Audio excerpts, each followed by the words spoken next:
Perú, Museos en Casa, el programa de la Asociación Cultural Guía Mesur, que busca revalorar y conocer el diferente patrimonio de los museos de nuestro país. Gracias por escucharnos. Sigue todos nuestros programas en Facebook y YouTube. Muy bien, ¿cómo están amigos? Buenas tardes. Gracias por acompañarnos en este quinto programa de Perú, Museos en Casa de la Asociación Cultural Guía Mesur. Bien, el día de hoy tenemos que trasladarnos a la Arequipa del siglo XVI, vale decir a la Arequipa virreinal, exactamente el año de 1544, en que se da inicio a la construcción de la primera iglesia de la Plaza Mayor por el arquitecto Pedro Godínez, quien además era regente de la ciudad de Arequipa. La construcción de la catedral, como así se le conocía desde ese entonces, se realizó bajo la advocación de la Inmaculada Concepción. Desde ese primer momento, la Catedral de Arequipa ha atravesado diferentes situaciones.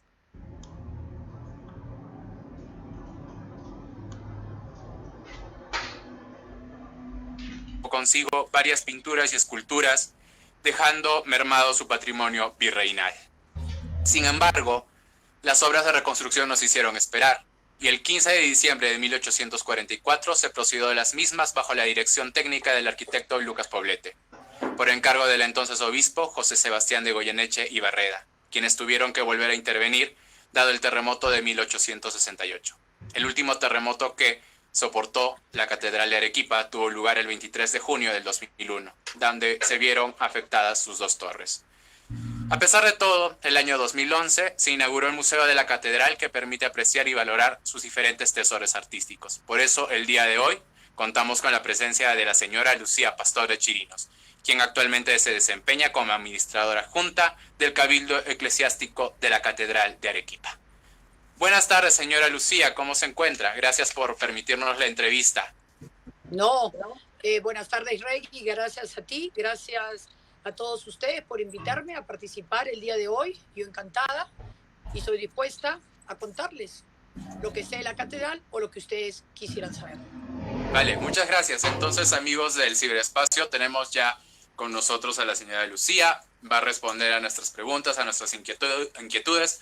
Por supuesto, hemos tomado en cuenta, como siempre, los comentarios previos que ustedes hayan hecho al momento de indicar que se iba a realizar la entrevista, para que ustedes también, quienes son, en este caso, los televidentes, cibertelevidentes, para que puedan tener muchos más datos sobre la Catedral de Arequipa.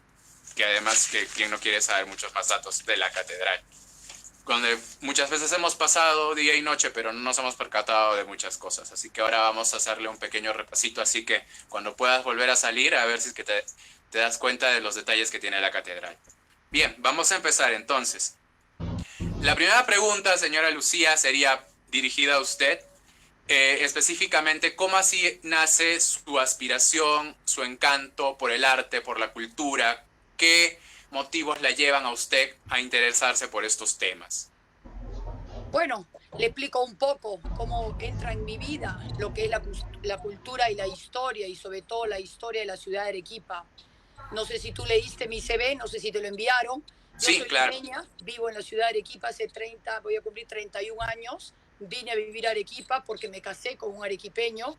Mis hijos y mi familia nacieron aquí y se criaron aquí. ¿Me entiende? Entonces yo hace exactamente 11 años entré a trabajar en el Cabildo Catedralicio. Un poco administrar, cuál es mi carrera de administradora de la Universidad de Lima. Empecé a administrar lo que era el Cabildo Eclesiástico en sí, cuyo bien principal es la Catedral de Arequipa y por ende el museo. Justo cuando yo ingresé, el museo ya estaba por ingresar. El museo, ahí hay un error, se inauguró en julio del 2010, no en el 2011. No, en 2011, vale. En el 2010 se inauguró, entonces así es como yo llegué. ¿Cuál es mi interés de historia? Desde que yo era muy pequeña, tengo la suerte de hablar varios idiomas y haber viajado por todo el mundo. Y siempre me ha interesado mucho la historia, siempre he estado vinculada a ella. También he estado muy vinculada a don Eusebio Quirós, a nuestro actual director también del archivo, el profesor Álvaro Espinosa, y siempre hemos estado en coloquios y conversatorios. Más aún cuando empezamos a estudiar las piezas en sí del Museo de la Catedral con una segunda curaduría, que fue hace unos 3 años, fue con la profesora Cristina Esteras Marín. Cristina Esteras Martín, perdón, ella escribió un libro especial sobre lo que es la platería en Sudamérica y más aún vinculada a la platería de las piezas que se encontraba en diferentes templos, conventos y capillas de la ciudad de Arequipa. Mi amistad se hizo muy grande con la profesora Estera. He participado en varios coloquios en Madrid, en Extremadura, en Trujillo de Extremadura, sobre la historia y sobre la platería en sí. Es ahí como me nace el quehacer y el seguir lo que es la historia de esta ciudad. Vale, muchas gracias. Bien, y entonces ya relacionado una vez que usted ya forma parte del Cabildo Eclesiástico de la ciudad de Arequipa, ¿cuál es el motivo que lleva a la catedral, al arzobispado de Arequipa, a abrir este museo? ¿Cómo así nace la idea de abramos un museo para que la gente pueda conocer las reliquias que todavía guarda la catedral? Muy buena pregunta. Nuestro arzobispo, Monseñor Javier del Río, siempre tuvo la idea de abrir un museo, como el Museo de Arte Religioso, como hay en otras catedrales del mundo. Nosotros teníamos y tenemos actualmente piezas muy importantes y como son actualmente para poder ser exhibidas en un museo. Lo que realmente no se sabía dónde podía ser este museo. Se pensó en varios lugares, pero la mejor idea fue abrirlo donde está actualmente, en las antiguas salas capitulares de la catedral. O sea, el recorrido del museo empieza con la catedral en sí, el recinto, y luego se pasa a las antiguas salas capitulares, que es donde actualmente se encuentran las salas del tesoro, ¿no? Se abrió un segundo piso y un tercer piso hasta poder llegar a las torres, ¿no? La idea fue de Monseñor Javier de Río Alba, nuestro arzobispo actual. Vale, entonces sabemos entonces ahora, amigos, que fue idea del Monseñor Ríos. Bien, entonces, ¿qué clase de piezas podemos encontrar nosotros actualmente en el Museo de la Catedral? Vale decir, platería, escultura, etcétera. ¿Cuáles podríamos encontrar? Las piezas más importantes están vinculadas a la platería. Una platería, como tú mismo lo has dicho, una platería colonial, casi la pieza más antigua que tenemos es más o menos de 1700, ¿no? Hablamos mucho, tenemos no solo platería, sino tenemos algunas piezas de oro también muy importantes, como la corona de la Asunta, de la Virgen de la Asunta, y también de la Inmaculada, que es la última pieza que hemos colocado, ¿no? Y tenemos también lo que es muy interesante, tú has hablado mucho del incendio, de la historia, de lo que pasó en la catedral, efectivamente, el 1 de diciembre de 1844, la catedral sufrió un magno incendio donde no solo se quemó esculturas y obras, se quemaron las principales custodias que tenía la catedral. Eso lo podemos saber por los libros de fábrica que aún conservamos. Luego de este gran incendio, como tú mismo lo dices, nuestro arzobispo de aquel entonces, Sebastián Goyeneche Barrea, junto al deán de la época, de 1844, recogieron todas las piezas y me refiero a piezas preciosas, piedras preciosas, y estas fueron inventariadas, tenemos el inventario, y fueron llevadas a España a hacer la famosa custodia que aún conservamos, que es la custodia moratilla, que la sacamos en Corpus Christi todos los años. Mira qué casualidad, la entrevista es el día de hoy y hoy día es el día del Corpus Christi. El día del día Corpus Christi, exactamente. Exactamente es esa la custodia que estábamos, bueno, que se encuentra dentro del Museo de la Catedral. Curiosamente, también contamos en el Museo de la Catedral con una pieza bastante llamativa, podríamos decir que es el llamado pelícano, donde se ponen también las hostias que sirve para, creo que para el Jueves Santo. No sé si nos podría hablar de la simbología del pelícano. Perfectamente. El pelícano, en la figura de pelícano, es un depósito eucarístico que se aduce, porque no tiene firma, a Marcos del Carpio. Marcos del Carpio, un platero de la época, de fines de 1700, porque el pelícano o el depósito eucarístico en forma de pelícano es muy importante. Esa pieza se encuentra en los inventarios de la catedral anterior al incendio. Es decir, que el incendio, el Pelícano sobrevivió al incendio de 1844. ¿Dónde estuvo guardado o dónde estuvo custodiado? Lastimosamente no lo sabemos. Acordémonos que antes del incendio, justo en el incendio de 1844, la catedral era una catedral de estilo barroco, con muchos Exacto. altares de madera a su alrededor. No es la catedral neoclásica que estamos viendo actualmente. Y justo con el incendio, nuestro obispo, Goyeneche Barreda, fue el que apoyó en el cambio de barroco a neoclásico en el estilo de la catedral, al traer las piezas tan importantes como es el órgano Loret, el púlpito de la catedral. Hablando del Pelícano, como tú me preguntas, el depósito eucarístico, parece que Marcos del Carpio nunca había visto un pelícano porque la proporción entre las alas, el pecho y el cuello no es lo que es un pelícano, pero sí sabía que eso era un depósito eucarístico. ¿Qué significa para la iglesia o qué hace, qué simbología tiene el pelícano? El pelícano es el animal que cuando no tiene que comer, se pica el pecho para darle comer a sus polluelos. La simbología es con nuestro Señor Jesucristo. Él también estuvo en la cruz, clavado por salvarnos a nosotros. En otras palabras, Él hace todo porque nosotros siempre estemos bien y por salvarnos todos los días, ¿no? Y protegernos. Exacto. Es un dato muy importante y de repente muy trascendente para que quienes visitan el Museo de la Catedral puedan saber el significado de por qué se ha hecho en la forma de este animal. Bien, Uh -huh. antes de que sigamos avanzando, tengo dos preguntas que se me acaban de venir a la mente ya que estamos tocando el tema del virreinato. Muchas personas siempre preguntan actualmente, y hay una discusión también grande, en si denominar virreinato o colonia. Inclusive se sacó algún libro hace algunos años por la Pontificia para determinar cuál era el mejor nombre que podíamos dar. No sé cuál sería su opinión de usted. Bueno, hay gente que lo llama uno, hay gente que lo llama otro. Nosotros lo podríamos definir, como tú que eres historiador, en una época de la colonia, ¿no? Pero generalmente cuando se habla de platería, no mucho se habla de plata colonial, también se habla de platería virreinal, ¿no? Pero sabemos los dos que es en la misma época, ¿no? Que esto es la misma época. También mucha gente creía que toda esta platería de todos esos objetos que aún se conservan en la catedral y en otros monasterios de la ciudad de Arequipa, venía del Potosí. Mucha gente creía que venía esto de Bolivia, pero la profesora Esteras lo probó que esta platería venía de Cayoma, ¿no? Cerca al Colca, y es la prueba por qué las iglesias del Colca, sus altares estaban tan enriquecidos, todos eran cubiertos en plata. Y desde ahí es donde se aduce que Marcos del Carpio trabajó mucho la platería de esa zona y también el oro, ¿no? Muy bien. Sí, específicamente amigos, no olviden que las iglesias que quedan cerca al Valle del Colca son unas de las más representativas del barroco que aún queda bueno, dentro del departamento de Arequipa, ya que tienen todavía murales virreinales.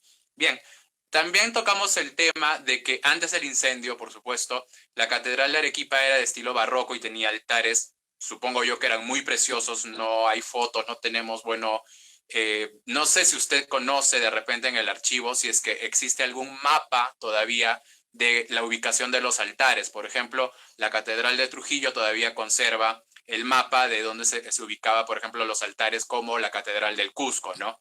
Que era un altar para cada santo, el coro, etcétera, etcétera. No sé si sobre la Catedral de Arequipa se tengan esos datos o todavía falta investigarse. No sé qué nos puede decir usted sobre este tema. Bueno, yo le explico un poco del archivo, porque aparte de yo ser la administradora adjunta del Cabildo Claro. Eclesiástico, yo soy la ecónoma arquidiocesana, soy la administradora de toda la catedral, donde también depende el archivo arzobispal. Nosotros hemos estado trabajando mucho con el profesor Espinosa, el actual director, para tratar de buscar todos estos documentos que usted nos está preguntando, ¿no? Un poco tenernos la idea cómo fue la catedral barroca. Un plano, como usted lo dice, como hay en Trujillo, no lo tenemos. Pero algún día nosotros queremos sacar un libro con el boca a boca, con lo que estamos leyendo poco a poco, lo que se está investigando, poder tener una idea de cómo fueron los altares. Sabemos que los altares fueron de madera, sabemos que ahí estaba la Virgen de las Nieves, que actualmente se conserva. es la misma imagen por los libros de fábrica. Ahí lo podemos sacar, que eso era. También en San Francisco de Padua también figura antes del incendio la imagen y que también la conservamos, ¿me entiendes? Hay algunas imágenes, 3 o 4, que todavía se conservan. Algunas están en exhibición, otras algunas tenemos guardadas, ¿no? Pero nuestra idea siempre es empezar a trabajar y en algo hemos empezado en poder tener un libro de la Catedral de la Arequipa al alcance de todas las personas, no solo los extranjeros, sino también los arequipeños, de la evolución de la catedral primitiva, como lo has conversado, desde su fundación hasta pasando por la catedral barroca y terminando lo actualmente la catedral neoclásica que se empieza con Lucas Poblete, ¿no? Exactamente, sí. Por mi parte, yo estoy agradecido por los datos que nos acaba de dar de cómo era la catedral en la época del virreinato, porque realmente siempre hay esa curiosidad de querer saber qué había acá, cómo era, se parecía o no se parecía a otras catedrales, qué santos habían, dónde están, etcétera, etcétera. Y sería realmente un documento muy valioso que se realice este tipo de libro, como se realizó en algún momento de la Catedral del Cusco. Bien, hemos mencionado también el archivo de la catedral. ¿Qué documentos importantes se encuentran dentro de este archivo? Bueno, en el archivo hay un poco de todo, ¿no? Ahí están todos los libros de las diferentes parroquias, ¿no? Pero vinculado a la catedral, porque nos tenemos que centrar en algo, ¿no? Porque si empezamos a hablar del archivo, eso sería otra entrevista totalmente, es algo tan amplio, ¿no? Sí, En el archivo arzobispal, acuérdate que se quemaron, ya sabemos que en 1844 con el incendio se quema casi todo lo anterior, pero hay algunos registros. Por ejemplo, está el registro completo, escrito a puño y letra, del inventario que se hizo en la tarde del 1 de diciembre de 1844. O sea, todo lo que se encontró, todas las piedras preciosas, lo que encontraron después del incendio. Eso es algo muy importante, ¿no? Y también describen qué pasó, cómo, cómo fue. ¿No? Hay documentos muy importantes como los libros de fábrica, los inventarios en sí de la catedral, que algunos se conservan, y principal, los libros de actas del Cabildo Catedralicio, ¿no? Que eso sí se conservaron, ¿ah? Desde la fundación del Cabildo, ¿no? Eso es muy importante para saber la historia de la catedral en sí. exactamente, para ir poco a poco desentrañando toda la historia y poder darla a conocer. Bien, Ujú. seguimos avanzando entonces en nuestra entrevista. ¿Qué amenidades nos podría contar usted acerca de la catedral? Sabemos, por ejemplo, el del reloj con la bala, sabemos, por ejemplo, el de la catedral que está armada abajo con los adoquines. ¿Qué otros de estas amenidades tal vez tenga usted conocimiento? Yo la verdad no puedo explicarte mucho de las amenidades. Yo te puedo hablar, si quieres, de lo que es el órgano Loret, la restauración que le hemos hecho hace unos años, la restauración del púlpito de Busin Rigot. Tu pregunta me dio encantadísimo, ¿no? Claro, ¿nos puede explicar de repente la iconografía que se encuentra en el órgano, que está ahí el rey David, que verdad, ¿no? Creo. Claro, el rey David y los arcángeles arcabuceros. Justo Exacto. lo que hemos hablado, después del incendio, la catedral se empieza otra vez a redecorar con elementos que vienen del exterior. Entre de ellos es el órgano. El órgano se trae de Bélgica, lo manda a traer nuestro obispo de entonces, Sebastián Goyeneche y Barreda. Este órgano no estuvo ahí, no estuvo, como tú lo debes saber, no estuvo en lo que fue el coro, porque anteriormente en la época barroca, en la época cuando la catedral era barroca, hubo un coro medio, ¿no? Después el coro se trasladó a la parte de atrás. El órgano no estaba ahí ubicado, el órgano estaba ubicado donde está actualmente el altar de Santo Toribio de Mogrovejo. Entonces, hace 11 años, cuando yo llego, Monseñor del Río estaba muy interesado en arreglar el órgano. El órgano ya había sido arreglado, como tú debes saber, a través de la Embajada de Bélgica.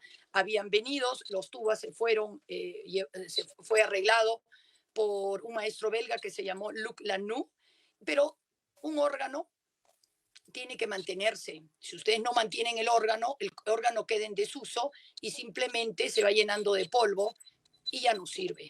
Pasaron varios años desde el último arreglo, entonces el órgano tenía que volver a recobrar vida. ¿Cómo hacíamos? no sabíamos. Tratamos de buscar en Lima y en Arequipa y en el Cusco, pero nos recomendaron dos talleres españoles, el taller Blancaflor y el taller Acitores.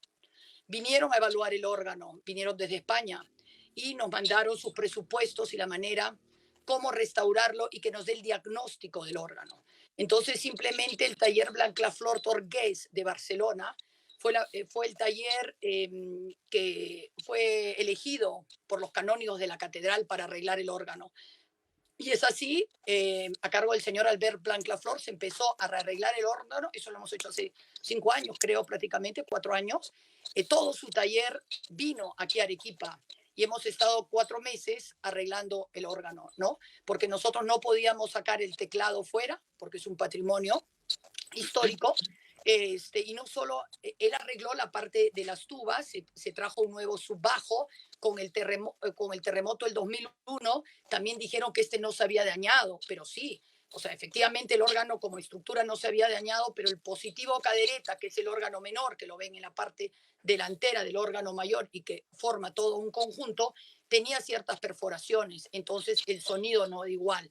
Y con gente y ebanistas de aquí de la ciudad de Arequipa se arregló la caja del órgano, o sea, toda la estructura de madera que estaba muy dañada. Cuando fue trasladado también el órgano no tenía una protección, la gente había escrito sobre el órgano, todo fue arreglado, las piezas que le faltaban, algunas piezas fueron talladas nuevamente y el órgano se reinauguró y se rebendijo nuevamente. Actualmente el órgano para mantenerlo se toca martes, jueves y sábado, martes y jueves en horario de museo, los sábados en la tarde para que todas las personas los puedan escuchar, y todos los domingos, bueno, antes de este aislamiento social, el órgano acompaña a la misa de nuestro arzobispo, Monseñor Javier del Río, a las 11 de la mañana.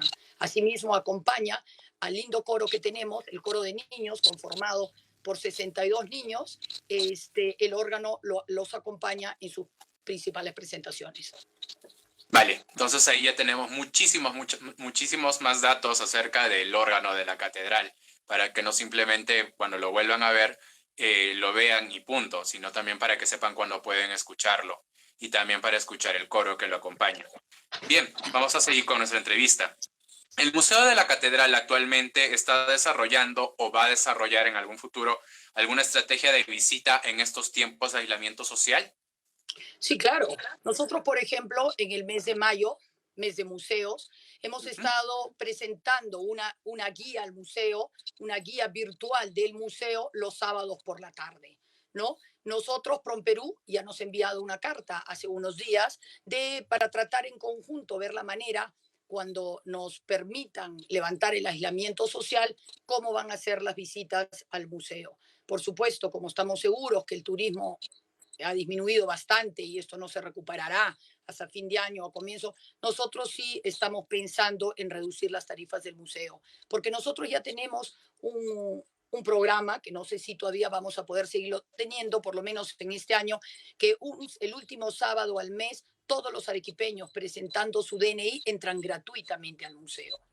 Como sé que nuestro grupo objetivo serán el turismo local, llámese así, lo que pensamos hacer de aquí a diciembre prácticamente es reducir en un porcentaje las entradas, tanto la entrada general, la de adulto mayor y la de escolares, ¿no? Siempre y cuando se levante el aislamiento social y permitan visitar los museos, ¿no? Claro, siempre y cuando el Ministerio de Cultura dé el permiso adecuado, se indiquen cómo se van a realizar las visitas, etcétera, etcétera, y brindando las facilidades para que el público pueda visitar el Museo de la Catedral. Bien, Así es. eh, ¿qué pieza sería para usted, en su opinión, la más representativa del museo? Digamos, el corazón del Museo de la Catedral. Bueno, tiene varios corazones, pero sus piezas más importantes son las coronas de la Virgen, ¿no? Son coronas de oro que pesan, tiene una gran cantidad de peso, y el tipo de escultura que tienen, el tipo de grabado que tienen, ¿no? La corona de la Asunta es una de las piezas más importantes, como la corona se supone que esa fue una corona de un Cristo de la Caridad. Mucha gente me dice, del Cristo de Caridad de Santa Marta, no. En la catedral se veneraba un Cristo de la Catedral anterior a Santa Marta, ¿no? Esas son las principales piezas, son piezas hechas en oro macizo, en oro puro, y se aducen nuevamente, así como el pelícano de la catedral, a Marcos del Carpio. Exactamente. Bien. Entonces vamos a tomar la última pregunta, que es también una curiosidad que también nos han mandado.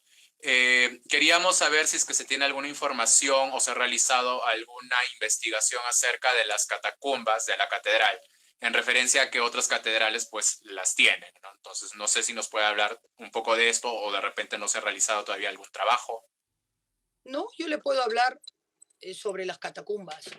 La Vale. catedral, por supuesto, de la catedral tiene catacumbas. Yo nunca he tenido el acceso. El señor Sardón, Luis Sardón, que en paz descanse, el anterior director del archivo, él me contó que él estuvo y abrió, más que unas catacumbas, es una pequeña cripta que está delante del altar mayor al lado izquierdo del púlpito. No se entra por el púlpito porque hemos restaurado el púlpito y por ahí no hay ningún ingreso.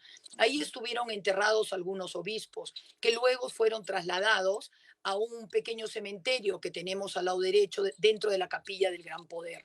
¿Por qué se trasladaron? Se trasladaron porque, como ustedes saben, por el pasaje de la catedral, Arequipa estaba llena de canales y de acequias, ¿no?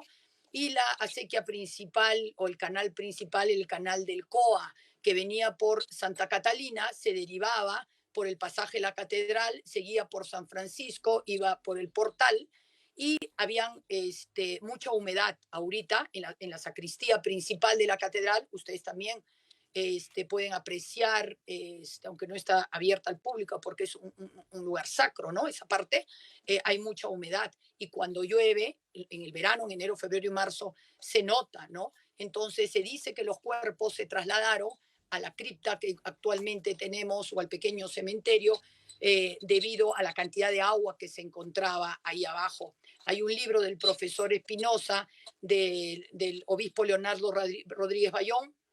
Hay un artículo sobre la Catedral de Arequipa, ahí lo explican brevemente, ¿no? Pero unos estudios mayores abajo de la tierra no lo tenemos.